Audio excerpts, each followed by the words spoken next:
Something has to change with the Steelers and Mike Tomlin. They have not won a playoff game since 2016. Now, I'm not going to come on here and say that he's the worst coach in Steelers history. But when I look at Coach Tomlin right now, before I really get into this game, he is not the same coach that he once was when they first hired him from the Minnesota Vikings. He's not the same guy anymore. This is a different coach. He's a shell of what he used to be. We see players on the field. They become a shell of what they used to be. We saw with Aaron Rodgers this season. We've seen with players in the past. We call them washed up. When I look at Coach Tomlin, he offers a lot of nice things. But when you really need him the most, he doesn't show up.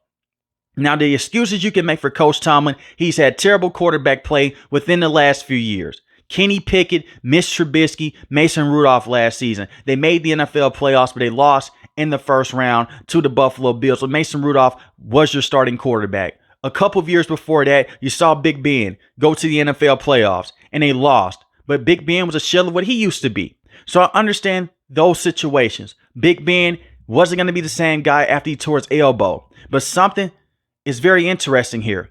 Big Ben hurt his elbow against the Seattle Seahawks. He hit it off the defender's helmet. This offense has been hot trash since then. This offense has been completely terrible. You've hired bad coordinator after bad coordinator with Randy Fichtner, Matt Canada, and now Arthur Smith. You can't develop the offensive side of the ball. And that has been imperative since then. And we could talk about, well, he doesn't have a Hall of Fame quarterback anymore. I understand that. You have to have a quarterback to win in today's game. But Coach Tomlin doesn't do the little things. No challenge flags. He doesn't go out there and use a timeout when he needs to. Before I really get into this game, one drive in particular, the Ravens didn't even pass the football the entire drive. They ran it down their throat. You didn't call a timeout. Bill Belichick has done this. Sean McVay has done this. Kyle Shanahan has done this. Coach Harbaugh. For the Chargers and the Ravens, when their defense is getting beat up on the entire drive, they'll call a timeout mid-drive. Rally the troops. Get them together. The last 5 games you have lost because this team hasn't shown any heart. When they won 10 games this year, they gave up. That was their Super Bowl win, to get Tomlin to not have yet another losing season. And I'm sick and tired of it. I'm not saying that he's a terrible coach, but he's not the same guy that he once was. You hear Coach LeBeau come out and say, hey, he was a very good head coach. He stayed with the roster still, and he was a Bill Cowher guy. He haven't been able to bring in those type of coordinators anymore. Those are Bill Cowher guys. So when you hear a lot of Steelers fans come out and say, man, I miss Bill Cowher because Bill Cowher did the little things well. Was every single season fun with Bill Cowher? Hell no. They had some losing seasons. But this is torture. This team is not good enough to go out there and compete for a Super Bowl. I understand that because they have so many offensive problems. But every single year, they're good enough not to have a losing season. And when you need Tomlin the most, he doesn't step up. We give a lot of quarterbacks in the past a lot of flack. Tony Romo, for example, when you need him the most, he doesn't show up. They call him a choke artist. What is Tomlin right now? His team looks undisciplined. They get ran through. They get blown out every single playoff game since 2016, it seems like. You have been outscored 56-0 in the fourth quarter in your last 4 playoff games, but you're a defensive head coach. Yes, you are a former wide receivers coach. That's where you started your career off as when you was in college. For the Tampa Bay Buccaneers, you were a defensive coach. The same with the Minnesota Vikings. Last 5 games, you came out with no energy. The record right now in the playoffs is 8-11. And it's almost been a decade since you won a playoff game. And I know what the Steelers are going to do. They're going to go out there. They're going to re-sign Tomlin. Well, they already re-signed Tomlin to a 3-year deal. They're going to go out there and keep Russell Wilson. They're going to hope the offensive line can stay healthier, bring in another wide receiver, and run it back. How many times can you run it back with Tomlin? How many times can you do this on a consistent basis? In my opinion, when I look at this roster right now, it's time for a rebuild. It is. TJ Watt has yet to win a playoff game, and he is getting older. The same with Cameron Hayward. TJ Watt is getting double teamed, and no one else can go back there, and they cannot tackle Lamar Jackson. Derrick Henry had over 180 rushing yards today. He didn't average 4. He didn't average 5. He didn't average 6. He averaged 7 yards a carry. 7. The Ravens almost had 300 rushing yards on the day. They had 298. But this is a defense that's great against the run. In the secondary, they're confused. A bunch of miscommunication. You lost your last 5 games because you can't make those adjustments. Call the timeout, rally the troops. The one thing that a lot of Steelers players say that are still with the roster and guys that have walked away and went to different teams, and they found success like Kevin Dotson, like James Conner. They speak positive of Coach Tomlin. Even Antonio Brown and Le'Veon Bell, they speak positive of Coach Tomlin because he's a great motivator. Why not motivate the guys that call the timeout? I feel like today's era of the NFL has passed him by, and it's time for them to move on. He can find success elsewhere. I always compared Mike Tomlin in the later half of his career so far to Andy Reid when he was with the Philadelphia Eagles. They hit a wall, and it was time to move on. It was time for the Eagles to move on, and they let him go. The Steelers have only had 3 coaches in the last few decades: Chuck Noll, Bill Cowher, Mike Tomlin. And I look at this organization, I blame them a lot also. You're stuck running this team like how you ran it in the 50s and 60s and the 70s. We're in 2025. The best organizations right now with the best football teams, they have adapted. And Coach Tomlin hasn't done that with bad offensive coordinating hires. And I understand the offensive personnel is not the best, but it was good enough to win you 10 games. It was good enough to beat the Baltimore Ravens once this season. Coach Harbaugh went out there, he made adjustments. You didn't. You didn't make any adjustments. You came out there with the same defensive fronts that you did in the previous games. But at halftime, you make the adjustments. You score 14 points in the second half when the game is pretty much over with, and you put Russell Wilson in a tough situation. Coach Tomlin has been out-coached in every single last one of the games that the Steelers have lost on this 5-game losing streak. You got out-coached by Nick Sirianni and his coaching staff. You got out-coached by the Kansas City Chiefs and Andy Reid. You got out-coached by Coach Harbaugh, not once, but twice. And the Steelers in the past, underneath Mike Tomlin, they always play down the competition, and they lose to teams that they should not have lost to. There was no reason to why the Steelers should have been on the road this year in the NFL playoffs. You should have been at home. And I doubt that it would have made that much of a difference because they were unprepared. But it seems like all the players cared about and all Coach Tomlin cared about was not having yet another losing season. When you don't bring your team a Super Bowl, that's a losing season. And yet this team is one and done yet again. And I'm sick of it. You only had 2 first downs in the first half. 2. That's a fireable offense for Arthur Smith, who should have never been the offensive coordinator to begin with. You should have never hired him. You should have went out there and hired someone like Clint Kubiak, who runs a system that is updated. You look at him with the New Orleans Saints. He's a solid offensive play caller. The Saints is dealing with a lot of injuries. You bring in Arthur Smith. It's that old school. Let's run the football and stop the run. You didn't run the football today, and you didn't stop the run. What did you offer more as a head coach? Besides those 2 things, you have to adapt. And the Steelers team hasn't adapted. Getting shut out for the first time in playoff history with Tomlin, the lows continue to get lower. And I look at Russell Wilson. He'll be 37 years old next season. You're going to re-sign him to a 2 to 3 year contract. You want to bring him and Justin Fields back. I believe that Justin Fields, he wants to be a starter in the league. He may go off to a team like the Las Vegas Raiders. He may be elsewhere. And he's the younger player. In a couple of years, he's going to still be in the league. The same can't be said with Russell Wilson. And I will give Omar Khan a lot of credit here. You went from Mitch Trubisky and Kenny Pickett. You upgraded to Justin Fields and Russell Wilson. That's a good upgrade. But it wasn't good enough. You traded Deontay Johnson, who's a very good wide receiver. Sure, he drops the ball here and there. But he had over 1,000 receiving yards in his career dealing with terrible quarterback play. With Kenny Pickett, with Mitch Trubisky. And he had attitude concerns, sure, but you traded him away. And you pushed George Pickens out to be the true number 1 wide receiver. He's an amazing talent, but he gives up on plays. He has a terrible attitude, but when you need him the most, more times than not, he will show up. I know that he had a bad game last week against the Bengals, but this is a man that had over 800 receiving yards this year, and he missed three games this year, dealing with a hamstring injury. You have Pat at the tight end spot. Calvin Austin III is a solid player, but he's a number 3 at best. You drafted a wide receiver in Roman Wilson. He did not play the entire season. A hamstring injury is going to keep you out for the entire year. It sounds like that's a Coach Tomlin call because that's what happened with Calvin Austin III. He didn't play his rookie season. And I look at Roman Wilson. I'm not saying he's going to go out there and be the next Antonio Brown, be the next Juju Smith-Schuster, be the next up-and-coming wide receiver to be a superstar, but he can offer you something down the field. And you didn't play him at all this year? He was a healthy scratch. And Coach Tomlin, well, I want to give him more time in training camp. If he misses training camp, dealing with an ankle injury, okay, it is what it is. Put him on the field. Give him some time. But you're depending on Mike Williams, who is older. He's not the same player. You're depending on Van Jefferson. He's not a true number 2 or number 3 wide receiver. He could come in with a couple splash plays here and there, like how he did in today's matchup against the Baltimore Ravens. But you only have one legitimate wide receiving option in George Pickens.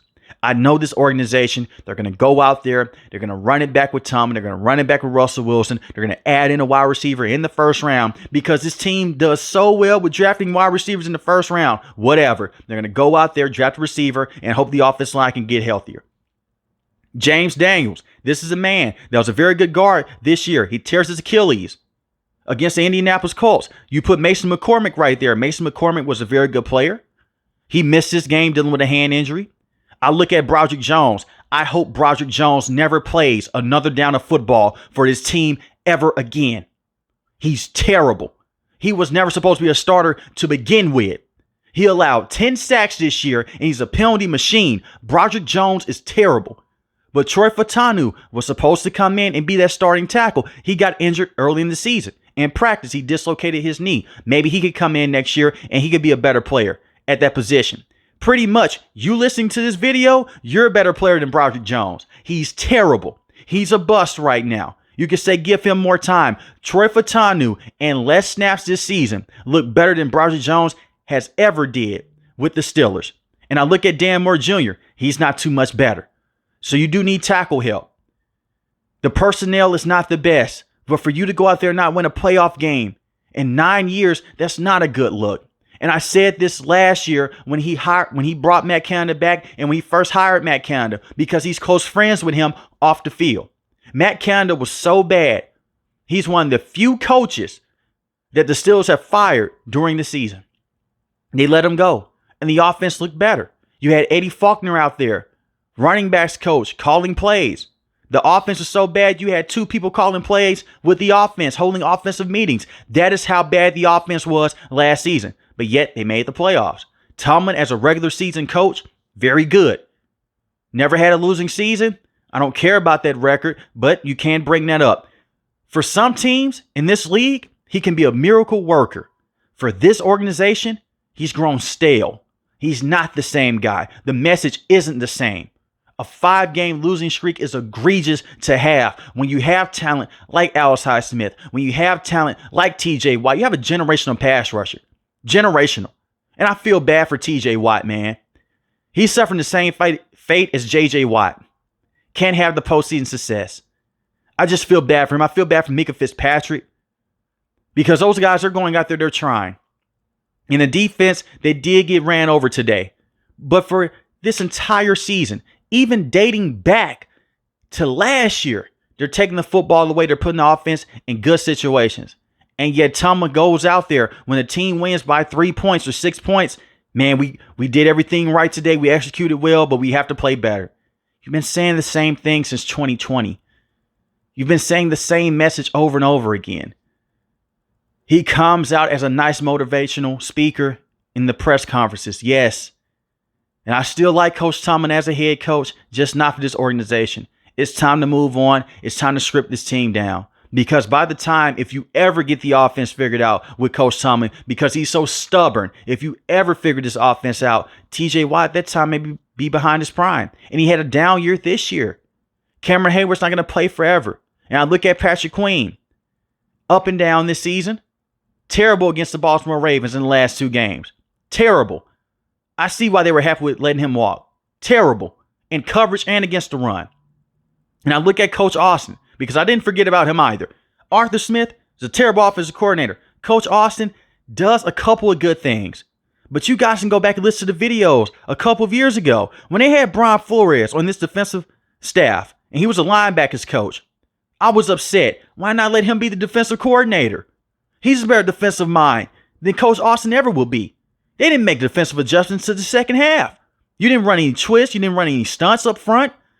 You didn't blitz any cornerbacks off the right side. I look at Brian Flores. Him as a defensive play caller, he fixed his defense with the pass rushers. But yet you didn't let him call defensive plays. You had Coach Austin there.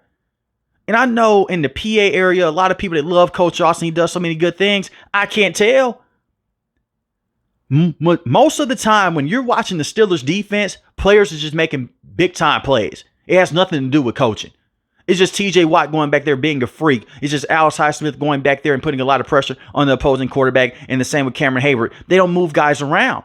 You see that TJ Watt's having a hard time this year. You move him around only 2 to 3 times a game. Move him around. Flip him back in coverage. Blitz the guy off his side. Do a delayed blitz with TJ Watt. You see that the tight end is killing you. Jam him up at the line of scrimmage and then go to the passer. Go to the quarterback.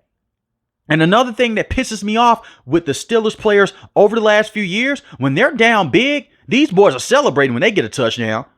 You're getting beat by 3 to 4 scores. What are you celebrating for? The game is not over. You're not back in the game. I hate when players do that. You're losing 28 to 3, just for example. And you're going out there celebrating? Bill Belichick would not go for that. Chuck Noll did not go for that. Bill Cowher didn't go for that. Get back to the sideline. And it goes into my point with George Pickens, phenomenal player, terrible attitude. It seems like every single year now since Antonio Brown had his off the field episode, every time the Steelers get a star wide receiver, they're having problems. Deontay Johnson didn't want to block for teammates, didn't want to hop on the fumble. That's a problem. They traded him away. George Pickens getting upset with the fans last week, chirping back, getting dumb penalties. That's a problem. Now look at Coach Tomlin, hands in his pockets, doing nothing. Rally the troops, use a timeout. You can use timeouts during the game. You don't have to wait until the last minutes of the second quarter to go out there and use a timeout. You can challenge the play, Tomlin. You can do those things. And I feel like this has also hurt the Steelers too. Tomlin has grown comfortable, and they've grown comfortable with him. So no matter what he does, he knows they're not going to fire me for it. I believe that's his attitude. And I look at the Steelers, hey, as long as we're not a 3-win team or a 4-win team, we'll be okay. Because Tomlin, he can coach us to a winning season. That's not the standard. So for anyone that wants to come to the comment section and say, well, Tomlin said the standard is the standard. The standard with Coach Tomlin is not winning a playoff game since 2016. The standard with Coach Tomlin is being 8-11 in the NFL playoffs. The standard was a standard with Bill Cowher. The standard was a standard with Chuck Noll. That's no longer the standard with Coach Tomlin anymore. For his first 4 to 5 years, that was the standard. Right now, it's not the standard. And this is not the same Coach Tomlin a couple of years ago when he had Big Ben, Le'Veon Bell, Antonio Brown. Notice he was a better coach. He went out there, used the challenge flag more, questioning his players, testing his players, going out there, making defensive adjustments. You don't see him anymore. Hands in the pocket on the sideline, just watching the game. Watch your team getting ran through. Against the Jacksonville Jaguars, even though they lost them in the playoffs, he called a timeout in the second quarter to go out there and rally the troops, have a defensive group meeting. He doesn't have those moments anymore. But they're going to run it back with Tomlin. So it's really no point in me coming on here and say fire Mike Tomlin. They're going to bring him back. They gave the man a 3-year extension after what happened last year. Even when he brings in these busted coordinators, they're going to hold on to him. It's going to take for him to go out there and for him to step down. And he's not going to do it because he's making a lot of good money. He's loved in that area, and they love him. So this team will forever be stuck in purgatory with Mike Tomlin. You can call him one of the most overrated coaches in NFL history. I will say this. It is hard as hell to win a Super Bowl. And I understand that a lot of Steelers fans may come out there and they may say, hey, he did that with Bill Cowher, guys. With that talent or not, it is still hard to win a Super Bowl in this league. It is so hard. And evidently right now for Tomlin, it's hard to win a playoff game in this league. But they're going to go out there. They're going to run it back. I expect for Najee Harris to be going off this team, by the way. I don't expect for him to be back next season. I expect for Jaylen Warren to be back and for them to possibly draft a running back in the 3rd or 4th round. Because the Steelers, they usually don't go out there and pay their running backs a lot of money. They didn't pay Le'Veon Bell a lot of money. That's why his career came to an end with the Steelers. He wanted a contract extension. They franchise tagged him. He sat out a year. He went to the New York Jets. They declined the 5th-year option with Najee Harris for a reason. And you can come out and you can say, well, he's had over 1,000 rushing yards in every single season of his career. For one, that's a catfish stat. For two, they've added more games to the regular season. So when you look at Najee Harris's number, numbers, you better average over 1,000 yards every single season. They feed him like he's a bell cow. They feed him like he's Derrick Henry, but he's no Derrick Henry. They give him the same amount of touches as running backs like Saquon Barkley, Derrick Henry, but he's not in that conversation. He's a decent running back, don't get me wrong, but he doesn't have the speed and the burst come out of the backfield, and he was not worthy of a first-round pick. They should have selected an offensive lineman with that pick. But let me know in the comment section below how you feel about the Steelers long term. And do you think they should hold on to Tomlin or should they let him go? If you're new to the channel, hit the subscribe button. If you like the video, hit the like button. Most importantly, I want each and every last one of you guys stay safe, stay positive. Thanks for the video, guys. God bless. Peace.